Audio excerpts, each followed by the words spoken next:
নমস্কার, সোজা ঘরোয়া রান্না উইথ তপতি চ্যানেলে আপনাদের অনেক স্বাগত। আজকে আমি ডিম ছাড়াই এখানে সুজি আর ময়দা দিয়ে কেক বানিয়ে আপনাদেরকে দেখাবো। আপনারা কিন্তু নিরামিষ দিনে খুব সহজে কেকটা তৈরি করতে পারেন। খুব অল্প সময়ের মধ্যে কিন্তু কেকটা তৈরি হয়ে যায় আর খেতেও কিন্তু দুর্দান্ত হয়। তাহলে দেখে নিন আমি এই রেসিপিটা কিভাবে তৈরি করেছি। আশা করি রেসিপিটা আপনারা পুরোটাই দেখবেন, স্কিপ না করে। একটা মিক্সিং জার নিয়ে নিয়েছি।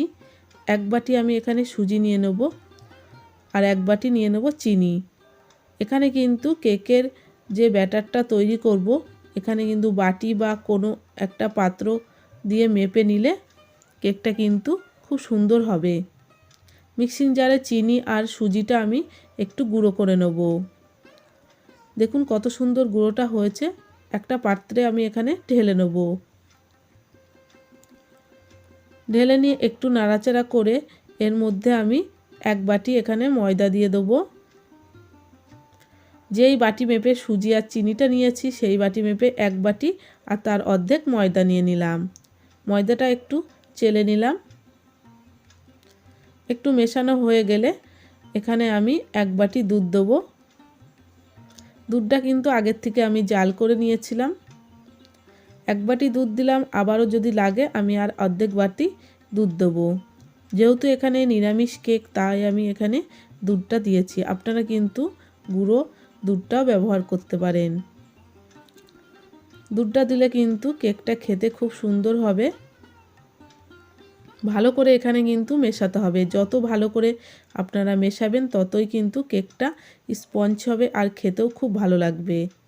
ছোট একটা বাটি মেপে আমি এখানে রিফাইন তেল দিয়ে দিলাম। আপনারা কিন্তু এখানে তেলের পরিবর্তনে এখানে বাটারটাও দিতে পারেন। তেলটা দেখুন ভালো করে কিন্তু আমি এখানে মিশিয়ে নিয়েছি। এবার পরিমাণ মতন এখানে আমি লবণ দিয়ে দেবো। লবণটা 1 চিমটি মতন আমি এখানে দিয়েছি। আর দিয়ে দেবো বেকিং সোডা। বেকিং পাউডার আর বেকিং সোডাটা পরিমাণ কিন্তু একটু কম বেশি করে দিতে হবে। বেকিং পাউডারটা আমি দিয়ে দেবো 1 চামচ আর বেকিং সোডাটা দেবো তার অর্ধেক চামচ। একটু নাড়াচাড়া করে আমি এখানে নিয়ে নিলাম আর যেই দলাটা ছিল সেটা একটু ভেঙে নিলাম।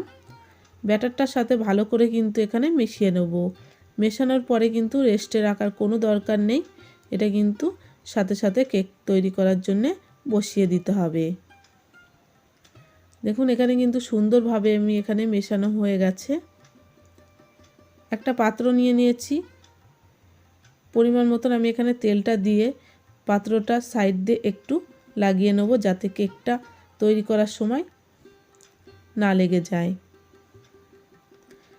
নিচে আমি একটা বাটার পেপার দিয়ে দিয়েছি ছোট্টভাবে কেটে নিয়ে। এবার কেকের ব্যাটারটা আমি ঢেলে নিলাম। ঢেলে নেওয়ার পরে একটু বাটিটা একটু ট্যাপ ট্যাপ করে নেব। আর আমি এখানে নিয়েছি একটু চকলেট। এখানে ডার্ক চকলেটটা আমি নিয়েছি। একটা গ্রেটারের সাহায্যে একটু গ্রেট করে নিলাম। খেতেও ভালো লাগবে এবং দেখতে সুন্দর হবে কেকটা। কড়াই বসিয়ে দিয়েছি। কড়াইটা একটু গরম হয়ে আসলে এখানে পরিমাণ মতন লবণ দিয়ে দেবো। লবণটা দেওয়ার পর কিন্তু আমি এখানে 5 মিনিট ধরে লবণ আর কড়াইটা দুটোই সমানভাবে হাই হিটে গরম করে নেব। 5 মিনিট বাদে আমি ঢাকনাটা তুলে নিলাম। এখানে কিন্তু অনেকটাই গরম হয়ে এসেছে। একটা স্ট্যান্ড দিয়ে দেবো এখানে। স্ট্যান্ড কিন্তু প্রত্যেকের বাড়িতেই থাকে প্রায়। স্ট্যান্ডটা দিয়ে কেকের ব্যাটারটা সহ বাটিটা বসিয়ে দিলাম। বসিয়ে আমি এখানে 30 থেকে 40 মিনিট কেকটা তৈরি করে নেব। 40 মিনিট পর আমি এখানে ফিরে এসেছি। দেখুন কেকটা কিন্তু এখানে তৈরি হয়ে গেছে পুরোপুরিভাবে। আমি একটা টুথপিক দিয়ে দেখে নেব। কেকের মাঝ বরাবর একটা টুথপিক আমি এখানে দিয়ে দিলাম। দেখুন এটা কিন্তু পরিষ্কারভাবে এসেছে। এখানে কেকটা তৈরি হয়ে গেছে। কেকটা আমি নামিয়ে নিলাম। আপনারা যদি আরও একটু কালার করতে চান তাহলে কিন্তু কেকটা বসিয়ে রাখতে পারেন। আমি এখানে গরম অবস্থায় নামিয়ে নিয়েছি। কেকটা কিন্তু দেখতে যতটাই সুন্দর হয়েছিল কিন্তু খেতে খুব সুন্দর হয়েছে। নিরামিষ কেক কিন্তু নিরামিষ দিনে আপনারা এইভাবে তৈরি করে যদি খান তো খুবই ভালো লাগবে।